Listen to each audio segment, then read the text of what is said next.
la deuxième place devant le numéro 7, Leonardo Delou. Et oui, Lucky Dorcy, c'est un cheval qui a un peu de classe, qui avait progressé sur ses débuts. Il était confiant, Nicolas Bazir, il va répéter normalement sa plus récente sortie. Et puis donc l'écho du Perche qui a répété sa course de vire. Et en plus, le cheval est très gêné en face. Cette casaque jaune, je ne sais pas si on va le voir, mais je crois qu'il y a eu un mouvement. Il s'est retrouvé à peu près 10e. Il est revenu finir. Alors, il n'aurait pas gagné, mais le 6 est 2e devant le 7 et le 4. 14, 6, 7, 4 pour la 7e ici à Mêlée. Lucky Dorcy qui confirme ses bons débuts. Il avait gagné plutôt plaisamment avec Comroy. Il s'impose également plaisamment aujourd'hui. On rappelait ses origines. Magnifique pédigré, propre frère d'Havana Dorcy. Sa mère Avila avait remporté également le Critérium des jeunes. La grand-mère en combineuse est une reproductrice exceptionnelle avec beaucoup de chevaux de tout premier plan dans la production dans combineuse qui a produit notamment Caro et donc Avila qui est la mère de ce poulain. Voilà pour l'arrivée donc de la 7e course sur l'hippodrome de Mêlée-du-Maine, Jean-Philippe.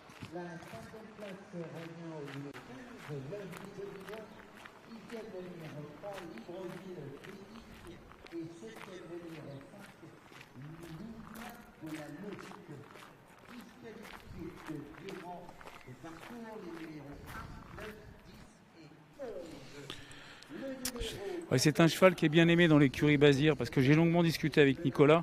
C'est un cheval qui a un peu de classe, qui a du talent, qui a de belles origines, ça vous l'avez rappelé. Et en plus de ça, il a progressé gentiment, c'est ce qu'il m'a dit, au fil des travaux matinaux. Mais voilà, on ne l'a pas encore poussé dans ses derniers retranchements, il fait ça sur sa classe. C'est ce qu'il m'a dit. Il m'a dit, écoutez, je pense que le lot est à son niveau. Et il a placé une très très belle accélération en face. Il a été au poteau tout seul. Il est quand même parti à peu près à 1000 mètres du poteau, Lucky Dorcy. Oui.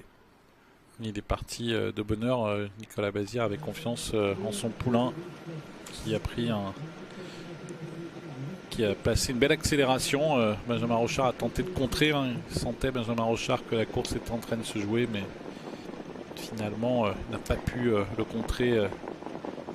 Et Lucky Dorcy a pu prendre un avantage qui ensuite s'est avéré décisif, puisque quand Nicolas Bazir a demandé à son poulain d'accélérer, il s'est mis hors de portée.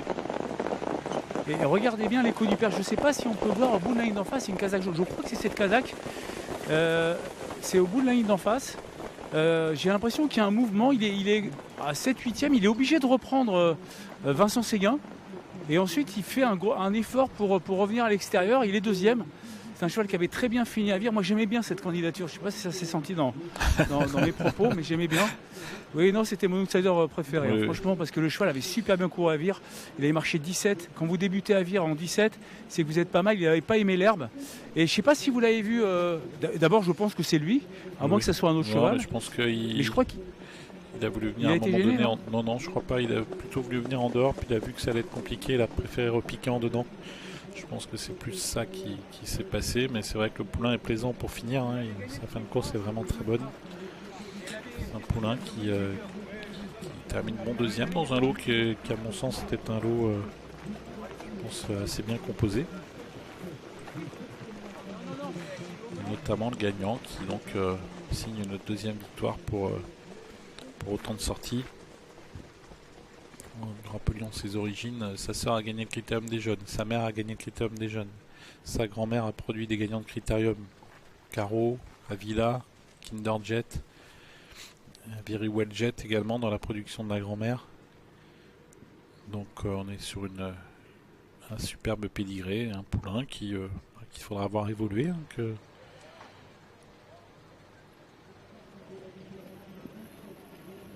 Il va être intéressant à suivre parce qu'il a, de toutes les manières, quand j'ai Michel Bazir, Nicolas Bazir et toute l'équipe l'aiment bien et disent qu'il a de la classe.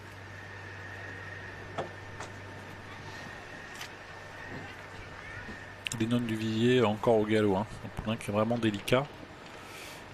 Sébastien apparemment, parce que Lotus de Blé passait un test aujourd'hui sur le sable et Bertrand Le Belair m'a dit est-ce que j'ai le niveau concernant le match fer, et apparemment il a été très gêné, Bertrand Le Belair, et donc il m'a dit qu'il ne faut pas du tout tenir compte de cette course en ce qui concerne le 11, très gêné le 11. Il n'est pas content du tout en début de course, oui. Je suis en train de revoir les images justement. J'ai pas trop. J'ai l'impression qu'il a un peu pris en sandwich en effet après quelques centaines de mètres de course. C'est pas évident à voir parce qu'on. Il y a l'Ovli Godiva, il y a Lucky Dorsey un petit peu dans le même endroit. Je ne sais pas si voilà, je ne sais pas trop ce qui s'est passé. Les images ne nous permettent pas trop de le savoir. En tout cas, une chose est sûre, c'est que Bertrand Lebellin n'était pas content du tout. Ça, par contre, c'est certain.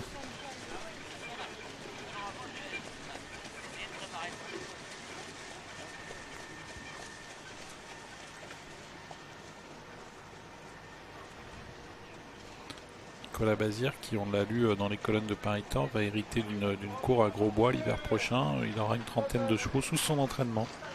C'est ce que nous disait Jean-Michel Bazir, qui donc délègue à son fils, qui va donc prendre un petit peu plus son envol. On revoit la ligne droite.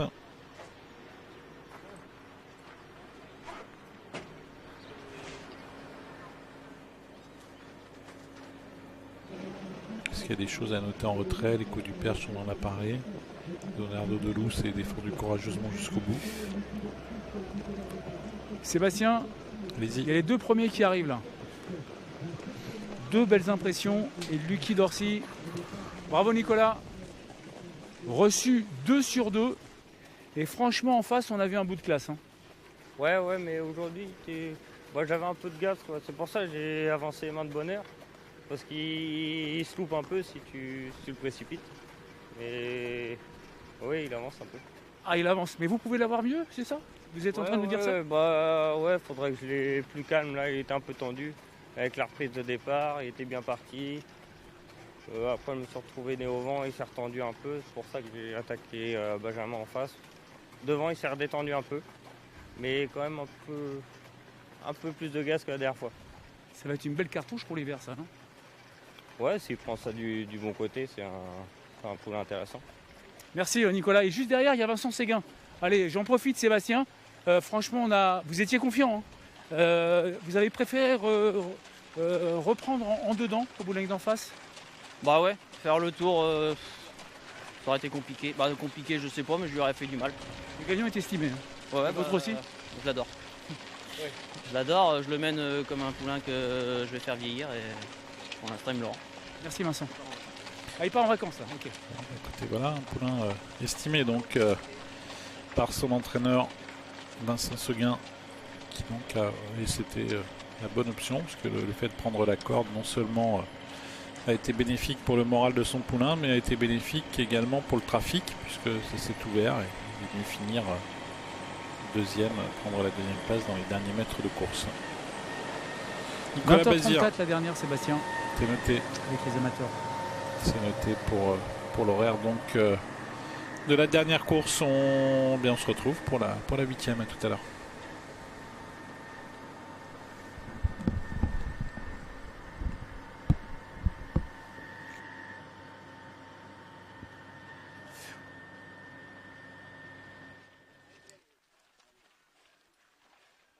Ouais.